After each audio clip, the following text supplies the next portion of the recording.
If you answer the two questions in this video and you act on those answers, I can guarantee that in the next 6 to 12 months, you will make big improvements in your Spanish.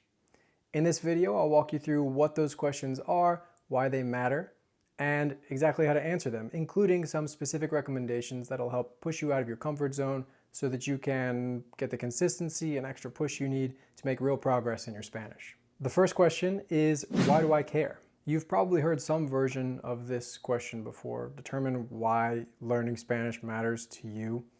I had heard the same thing before myself, and there was something missing, and that's what we're going to cover in the second question in this video. But for now, this question of why I care, it actually is important and worthwhile if you take the time to answer it. And luckily, it's really easy to answer. All you need is a piece of paper and a pen, and to draw 3 columns. In the first column, you're going to write all your reasons that you can come up with for learning Spanish. In the second column, you'll clarify those reasons. So if in the first column you wrote travel, in the second column, you'll make it more clear and more personal. So not just travel, but so that I can travel to more off the beaten path places and feel comfortable knowing that I won't be able to speak English to get around. If you wrote, because I have Spanish speaking friends in the reasons column, when you clarify it, you'll say, so that when I go out to eat with my Spanish speaking friends, they don't all have to speak English because of me. Then in the third column, you'll write kind of the consequences. What'll happen if those reasons that you have for learning Spanish, if you don't get to use your Spanish in those situations, what'll that look like for you and how will it feel? Then you want to take this piece of paper and tape it somewhere obvious, like the wall where you study or the front of your Spanish notebook, where you'll see it every day.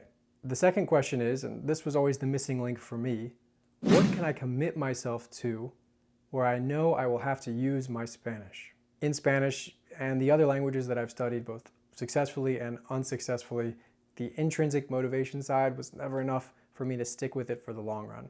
I've always needed some kind of external pressure to make me stick through the tough parts. Without that, I just kind of started and stopped over and over, never making significant progress. Maybe it's the same for you, or maybe you stick with Spanish, but when you lack motivation, you just stop challenging yourself, and because of that, stop progressing. Most learners suffer from one or both of those challenges at some point. Whichever the case for you, what I found to be helpful is to add a reason outside of myself to keep learning.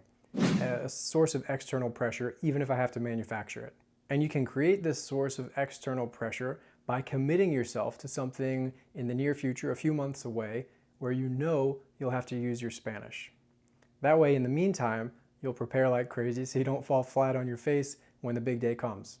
This commitment that you make should make you feel a little bit uncomfortable. It should be kind of a stretch, but a realistic one.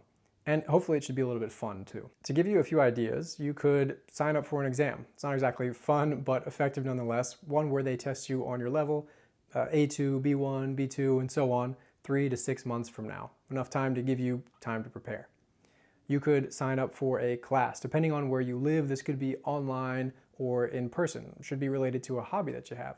So something that's in Spanish related to a hobby, online or in person, related to photography, yoga, drawing, whatever it is that you like, sign up for something in Spanish. You could join a local club of some kind. A student in my pronunciation course recommended one where people in different cities in the US get together and discuss the latest episodes of the podcast Radio Ambulante. You could buy tickets to see stand-up comedy in Spanish, and you don't have to live in a Spanish-speaking country to find this. You could make an agreement with a friend of yours that on this date at this time, the two of you are going to get together and have a 1-hour conversation in Spanish. You could buy a plane ticket to a Spanish-speaking country, and to force yourself to actually use Spanish when you are in Spain or Latin America, you can sign up ahead of time for local tours in Spanish or classes. So if you're doing wine tasting or walking tours or museum tours or anything related to the history or the city or the culture, sign up for the thing that's geared towards Spanish-speaking tourists, not English-speaking tourists. You could do the same thing in a city near you if you can't travel right now. Go online and search for Tour Boston en Español, Tour Londres en Español, or you can go to Airbnb Experiences and filter by language for either one of these, whether you're in a foreign country or in your home country. The great thing about these commitments is that they force you to use your Spanish in real life. And when you do that, it becomes kind of its own self-reinforcing form of motivation. But if you want to add another, like a bonus layer on top of that, I have another one for you, kind of a carrot and stick model. And in this one, with the kind of the carrot side of it would be that if you do the thing that you set out to do, once you've completed it, you get to treat yourself to something that you've been wanting or something that you really enjoy, a massage, or a night out to dinner or whatever. If you do not achieve the thing, if you don't actually follow through with what you said you're going to do, the stick, the consequence would be you ahead of time, at the beginning of this, you grab a bunch of cash, an amount that you would not want to lose, and you give it to a friend that you trust. So whether that's $100 or $1,000, you give it to this friend, and if you don't follow through, your friend gets to keep that money. If you do follow through, you get your money back.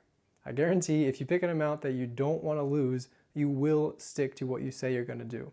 When you put real stakes to what you're doing and commit yourself to something challenging, you get the extra push that you need and the consistency that you need for challenging things to finally click, for new vocabulary and grammar to assimilate into your subconscious so you don't have to think about them all the time, for the speaking practice that you're doing to finally make a noticeable difference, for Spanish speakers to finally become more understandable to you. So my challenge to you today is to ask yourself these two whys. Why do I care?